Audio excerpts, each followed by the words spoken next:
Allah Subhanahu wa taala menyebutkan begini, a'udzubillahi minasyaitonirrajim. Wa min ayatihi an khalaqa lakum min anfusikum azwaja.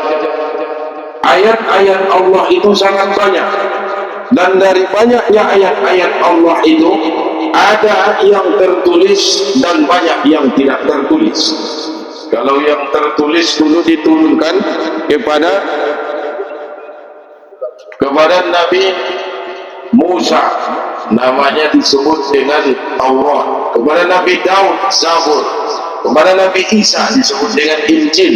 Kepada Nabi Muhammad disebut dengan Al-Quran. Jadi itu ayat yang tertulis, dan masih banyak ayat-ayat Allah yang tidak tertulis. Apa itu ayat Allah yang tidak tertulis? Tadi disampaikan pada ayat 20, kita diciptakan dari tanah. Ayat 21, Allah ciptakan istrimu dari jenismu sendiri. Lalu Allah ciptakan langit dan bumi. Ternyata itu adalah ayat Allah yang tidak tertulis. Maka dari situ hasibuan bisa kita pahami bahwa istrimu adalah ayat Allah. Istrimu disebutkan Henryadi Hasibuan, istrimu adalah ayat Allah. Itu pelajaran pertama yang disampaikan pada kesempatan ini. Bagaimana adab kita terhadap ayat Allah? Tentu sama dengan adab terhadap istri. Jangan sentuh Al-Quran kalau belum suci. Dari hadas kecil, hadas besar, berwuduklah. Kalau berhadas besar, mandi janabatlah, mandi wajiblah. Lalu dalam pernikahan, apa maksudnya? Istrimu adalah ayat Allah. Jangan kau nikahi dia Hasibuan kalau belum membersihkan hati pikiranmu. Jangan ada niat zalim, jangan ada rencana menganiaya. Jauh kebangkilan sana. Jadi ulang aduh niatmu Hasibuan lagi menzulimi atau membuatnya tersiksa. Bersihkan hati pikiran. Setelah kita bersih dari hadas besar, hadas kecil, kita pun duduk atau mengambil tempat yang kita bisa nyaman dengan kondisi itu. Apakah duduk di kursi, duduk bersila, silakan. Bacalah dengan ta'awuz, mulailah dengan bismillah, berlindung kepada Allah walaupun Quran yang dibaca. Istrimu Hasibuan ayat Allah, berlindung juga kepada Allah karena dia adalah ayat Allah. Karena tidak sedikit rumah tangga yang putus di tengah jalan hanya karena persoalan masalah sepele, setan membesar-besarkan. Maka berlindung pada Allah, bacalah bismillah. Maksudnya segala sesuatu di dunia ini harus betul-betul kita berserah diri kepada Allah. Semua yang ada di langit ada dan di bumi adalah milik Allah. Istrimu juga adalah milik Allah. Mulailah dengan bismillah. Baca Quran dengan tajwid, dengan makhraj, dengan irama. Dalam rumah tangga juga sama. Pelajari, tak ada guru yang bisa mengajarkan ini. Kami pun yang sudah lama menikah, tak ada guru, ustaz, kiai yang mengajarkan pada kami. Tapi kami punya pemahaman diwariskan oleh orang-orang tua kita dahulu. Mata guru rohasnya. Pokoknya Hasibuan pamatai bersuni sundir cara menghadapi burung potongan. Pada dia mengamuk, hati senang ketika bahagia. Tak ada guru yang menjelaskan itu. Tapi tolong sisi atau paresu di ruang si sundir cara. Hanya itu yang ada. Karena masing-masing kita masalah rumah tangganya beda, tidak sama. Si anu menghadapi masalah begini, kita beda lagi. Dalam Al-Quran Allah Subhanahu wa ta'ala gambarkan hanya 4 model rumah tangga. Hanya ada 4. Pertama, suaminya baik, istrinya buruk. Namanya solih, namanya orang-orang yang beriman, atau dia Nabi dan Rasul yang Allah sebutkan disebut dengan nama Nabi Nuh. Nuh hidup 950 tahun, tapi semua disayangkan istrinya kafir, namanya Wa'ilah. Dia Wa'ilah adalah orang yang menentang dakwah Nabi Nuh, suaminya sendiri. Ada lagi namanya Lut, nama istrinya Wakilah. Kafir engkau. Dia yang mengajak orang untuk mencintai laki-laki dengan laki-laki. Istri Nabi dan Rasul. Suaminya baik, istrinya buruk. Itu model pertama. Ada lagi model kedua. Suaminya buruk, istrinya baik. Fir'aun, aku Tuhan, raja, penguasa, tapi Allah justru memberikan hidayah iman itu kepada istrinya, Asya binti Musahib, wanita beriman kepada dakwah Musa dan Harun, tapi suaminya adalah orang kafir dan mengaku Tuhan. Ini model kedua Hasibuan. Suaminya yang buruk, istrinya baik. Ada model ketiga dalam Quran, cerita rumah tangga, suami istri sama buruknya. Suaminya buruk, istrinya buruk. Allah abadikan pada surah Al-Lahab, tabbat yada abi lahabin wa tab, Abu Lahab namanya. Wa imra'atuhu hammalatal hatab, istrinya juga ikut di dalam neraka itu. Suami istri sama buruk. Ma amantai anak lain panangko ada bumi ke panangko. Yang orang itu yang pakat dalai dua tujuan yang jawab mencalon mengingatkan. Nawarnya berbegi injawab di lambung kantor kepala desa di Gubernur Sekolah SD Muhammadiyah. Turan nakir purjai siapa yang orang minta calon makacang panjang naik. Imam pakat dalai orang ini. Waladung salon saya laskon mana tampil mahu bisa melizununan. So laskon bulung kalungnya dari saluran yang langsung. Suami istri sama buruknya tiap malam ada musyawarah buat dosa dan maksiat. Abu Lahab dan Ummu Jamil, yang mana ini juga adalah kerabat Nabi, tetangga Nabi. Bapak Ibu sekalian yang sudah pernah haji dan umrah, begitu selesai kita sa'i keluar dari Bukit Marwah, kita pun tahallul bercukur. Yang perempuan gunting rambut.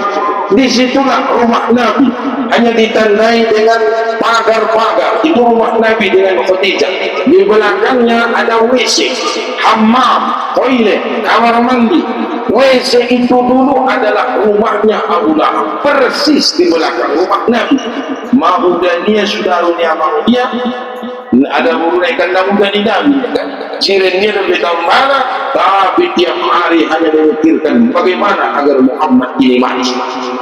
Jiran tetangga itulah yang dialami oleh baginda Nabi. Maka Bapak Ibu sekalian, kalau ada kesempatan berhaji dan umrah selesai tahallul, ulang kololot-kolot di WC, bagasnya Lahab tidak jolok. Sangat manular tuho penyakit naik kan? Nagit mengalu sidang saja kalak kawan. Jadi itu gambaran rumah tangga dalam Islam, dalam Quran. Suaminya baik, dan Lut istrinya kafir. Ada suaminya buruk, Fir'aun istrinya beriman.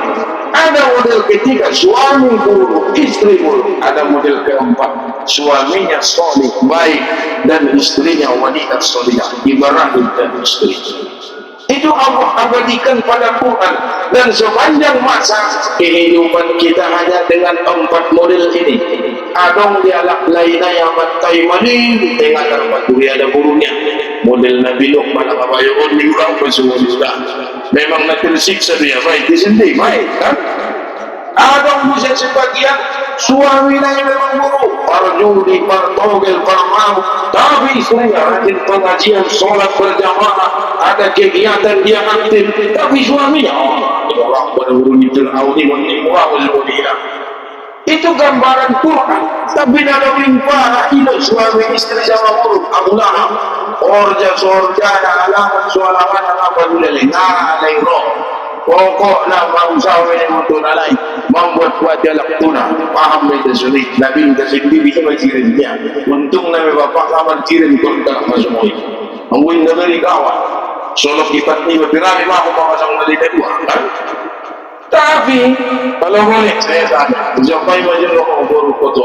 Yang tanah paton model rumah tangga ni Fir'aun, model rumah tangga ni Abu Lahab, model rumah tangga ni Ibrahim, model rumah tangga Syekh bagi pemiluan baru kotor. Ibrahim. Aziwa, rado semua Ibrahim. Rado kan? Alhamdulillah. Tisi baru kotor, obat ada baru Ibrahim siap dah. Di musiman itu, rumah-rumah siapa hancur lah semua Ibrahim ni kan? Empat istri Ibrahim, cuma yang terkenal cuma dua. Ada Sarah, anaknya Ishak. Ada Hajar, anaknya Ismail. Ada Unturo, yang mereka sebut adalah suku Melayu atau orang Indonesia. Ada anaknya namanya Madayan di Irak. Ada namanya lagi Medan, ada di Irak, ada di Sumatera Utara. Itulah Ibrahim yang ketiga. Ada lagi yang keempat, Hajim binti Amil, itu istri Ibrahim. Semuanya adalah wanita soleh, semuanya wanita beriman, dan anak keturunannya sampai sekarang tetap diberi gelar dengan Habib atau zuriat dari Rasulullah Sallallahu Alaihi Wasallam. Jadi gambaran rumah tangga pada Quran itu sudah lengkap, tinggal kita menyikapi. Ada orang suami istri baik soleh, itulah gambaran Ibrahim dan istrinya. Ada suami istri buruk, itu gambaran Abu Lahab dan istrinya. Ada suaminya buruk, Fir'aun dan istrinya. Ada suaminya yang baik, istrinya buruk, Nuh dan istrinya. Maka kita tinggal memilih. Kalau pilihan sudah, pilihanmu baru foto Siluan, bahwa akan memilih wanita dan juga suami, istri soleh dan solihah, Allah keluarkan tuntunan. Pertama, istrimu adalah ayat Allah. Maka apa yang tertulis dalam Quran, kita harus yakini itu adalah tuntunan buat kita. Bagaimana adabmu dalam membaca Al-Quran, begitulah bergaul dengan istri. Satu, istrimu adalah ayat Allah. Ingat asiwat. Yang kedua, Bapak sekalian, dalam Quran Allah pesankan begini, pada surah Al-Baqarah ayat 187. A'udzubillahi minasyaitonir rajim. Hunna libasun lakum wa antum libasun lahunna. Mereka istri-istrimu adalah pakaian bagimu, dan kamu suami-suami adalah pakaian bagi mereka istrimu. Jadi kotor pakaian bagi si asibuan, semua itu sih pakaian buat istri.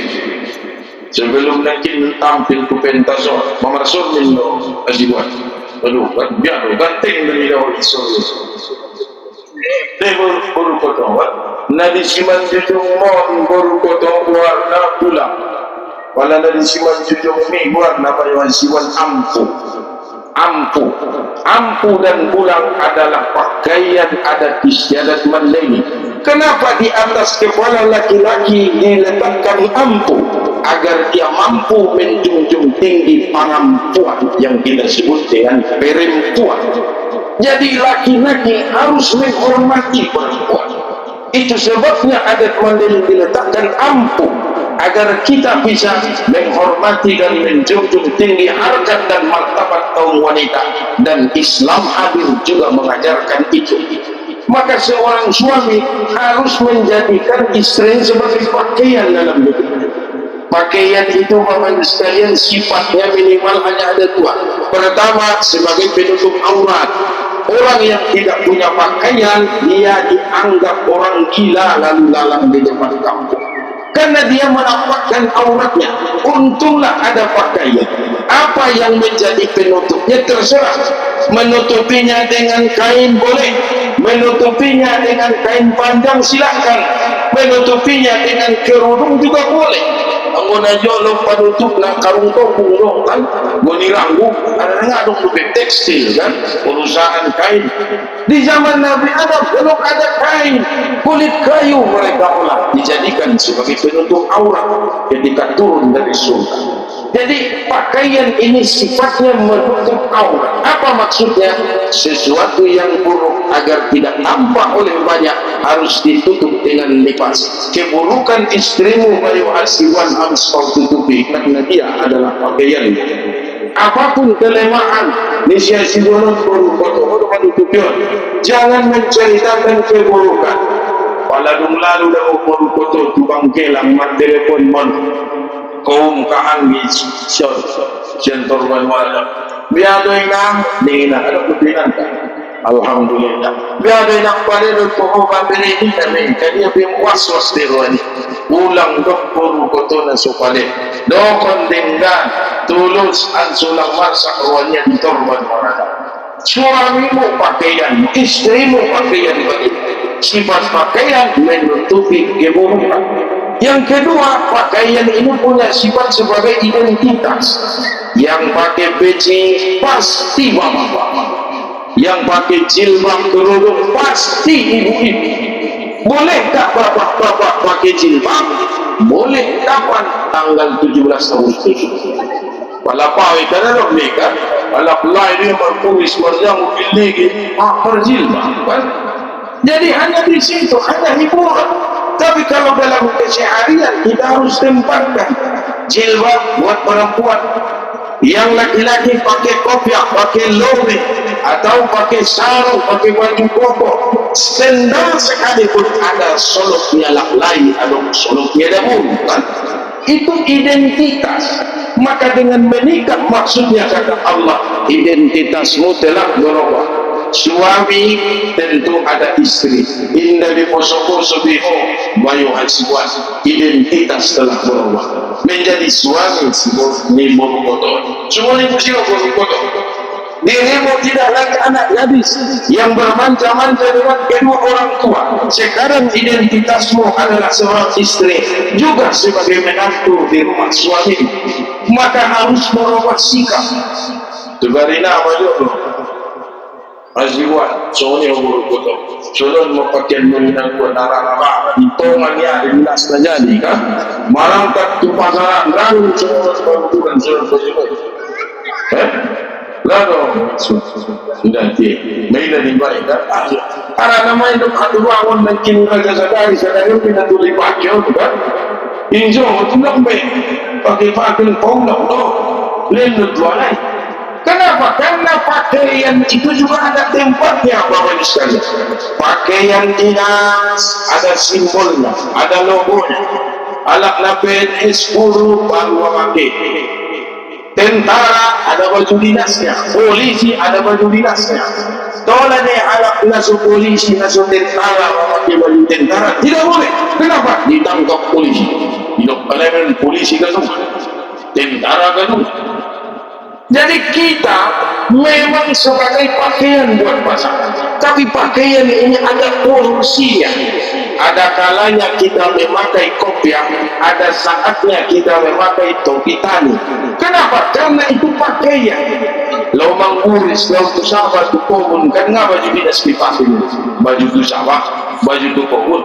Tapi lagi kibusnya orang yang misalnya cuma cerita di Surabaya, kan asing busnya berpakaian, marbalokung, marmukena, baju Surabaya.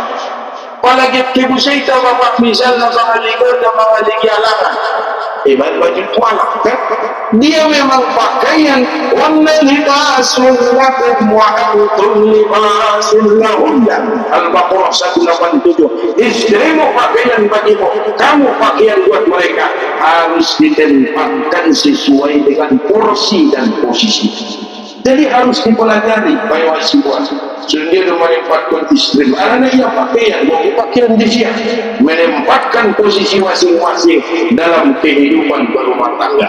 Yang dalam istilah kita di Baradatan di Bantai di adong do masunay baca di mora, adong do saat may baca kita pun, adong do masunay si baca di kahanggi kan. Ulang antong selama na igo ang mora. Ang utobe mora ni go ng karyo kung po na pori ba. Itulah posisi masing-masing. Jadi Bapak Ibu sekalian, Allah Subhanahu wa taala sebutkan dua. Istrimu adalah ayat Allah. Kedua, istrimu pakaian bagimu. Yang ketiga, apalagi kata Allah pesan tentang pernikahan dalam Quran disebutkan pada surah Al-Baqarah 223. Nisa'ukum harsun lakum fa'tu harsakum anna syi'tum. Istrimu adalah sawah ladang bagimu, maka datangilah sawah ladangmu bagaimana kehendak hatimu, kata Allah. Aduh, jual resiko aziwan marsawa waktu bidah di bangkela. Aduh, usaha masuk berjalan berwal berjalan. Dari yang bersama tu ada di dalam sawah. Terserah yang punya lahan, dia mau tanam apa, dia mau tanam padi, tak ada urusan dengan orang lain. Dia mau tanam tomat, mau tanam apapun, tidak ada masalah. Dia ibu nangi dia tomat jenis tanu-tanu, ini harus protes kita. Allah sebutkan nisa'ukum arsul lakum, istrimu adalah sawah ladangmu, datangilah sesuai kehendak hati. Ya terserah kita. Maka untuk hasibuan, istrimu sawah ladangmu, terserah. Kalian mau ke surga boleh, nggak ada urusan dengan kami. Kalian mau ke neraka seperti Abu Lahab dan istrinya, tak ada urusan dengan kami. Itu urusan kalian berdua. Nisa'ukum arsul lakum, kata Allah, istrimu sawah ladang. Cuma sungguh tiho bayo hasibuan, ampot ben nasutar dokon tulang mulon, sanganan tulang mutuh naron ijagit ko tangan di mora di bangkal pintu surat punya burunya untuk oton di badan. Sebenarnya isinironya sudah diwajiban obere silahkan sagit dunia yang kuburungkon gitu kota gitu waranganan gitu markampung gitu marsokan gitu sangat dunia bewaran untuk darat tulau indah jaman namar kami orang tua nang beri taisara pengiduan pulih hobere dan pulang mobahan burungkon bayar dimarakuan ini pengiduannya ikan. Terserah mau hidup di mana, di kota merantau silahkan, jadi petani boleh, jadi saudagar juga boleh.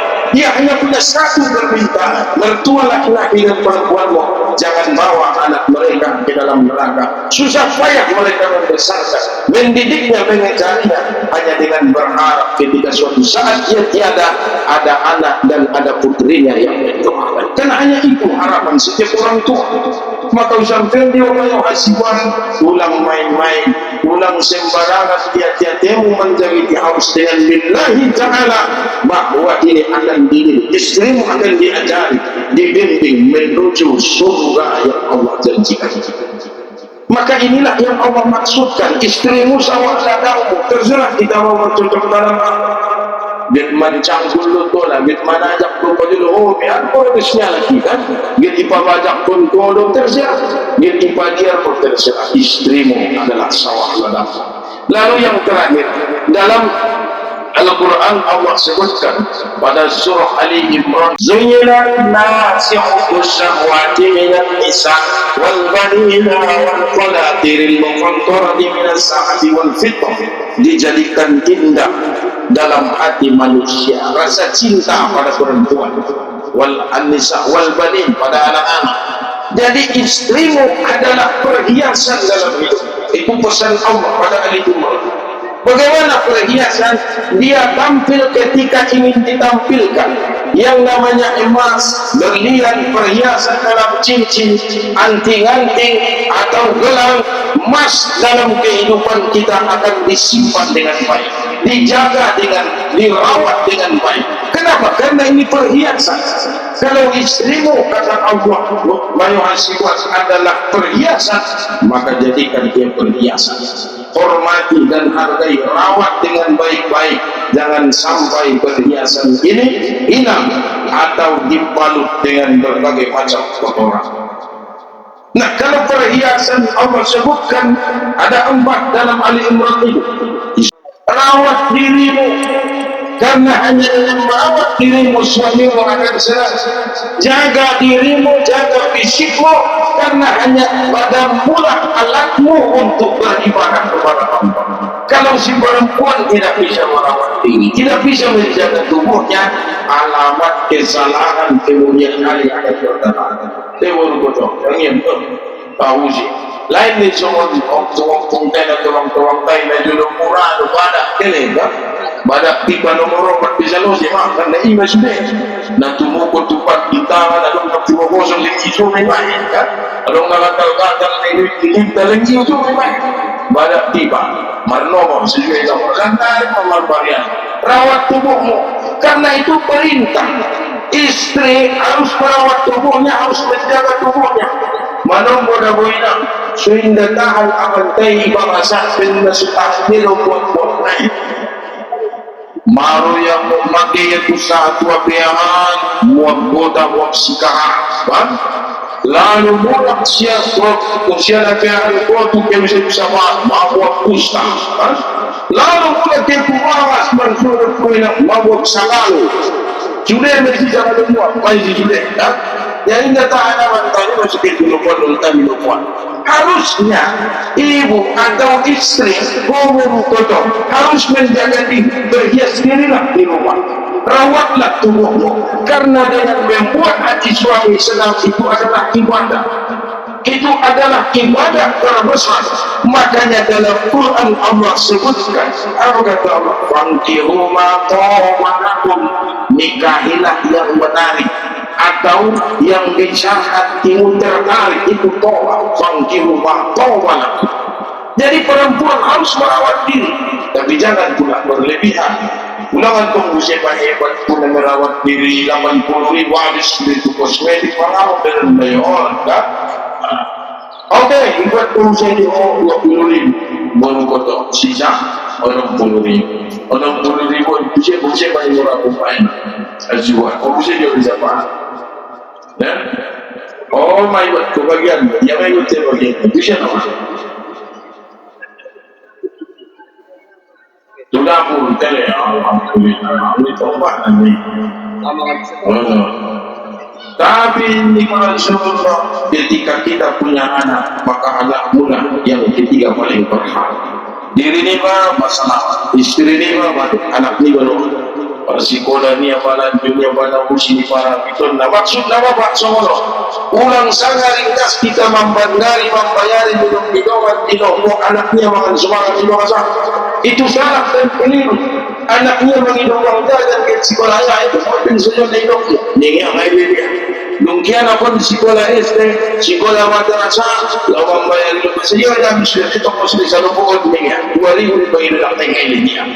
Perintah Quran, perintah agama, Rasulullah kita mengajarkan dirimu, istrimu dan anakmu. Maka Ali Imran ayat 15 tadi, Zuyinal nasi syahwati minan nisa, istrimu asyibuan perhiasan nomor 1 dalam rumah. Yang kedua wal banin, baru anaknya. Baru yang ketiga itu perhiasan, emas, perak, berlian, rumah, bangunan, tanah, kebun, itu nomor sekian. Jangan sampai kita para suami lebih cinta pada kebun, golongan doanya hartunya dan bagi istri dan anaknya. Maksudnya semua kita perdagangan kimi misalnya pinggan ulang dengan jual balik anak mi nomor 2 perhiasan dalam hidupmu anggur tinggali nomor sekian deh. Adong dode Pak Jomoni main hancur televisi di bawah segala tidak bayoi anaknya mengangguk tangis sangat maripo habis bebeknya kona. Padahal televisi perabotan rumah tangga adalah perhiasan nomor sekian. Istrimu adalah perhiasan nomor 1. Yang kedua adalah anakmu, kata Allah. Ali Imran ayat 15. Jadi 4 hal inilah yang Allah pesankan buat kita dalam berumah tangga. Kesimpulan dan situasi baru seorang. Istrimu adalah ayat Allah. Istrimu adalah pakaian bagimu. Istrimu adalah sawah ladang bagimu. Yang keempat, istrimu adalah perhiasan dalam hidupmu. Semoga anda berdua mampu mengamalkan dan semoga Allah Subhanahu wa taala juga memudahkan usaha dan upaya kalian untuk menggamainya.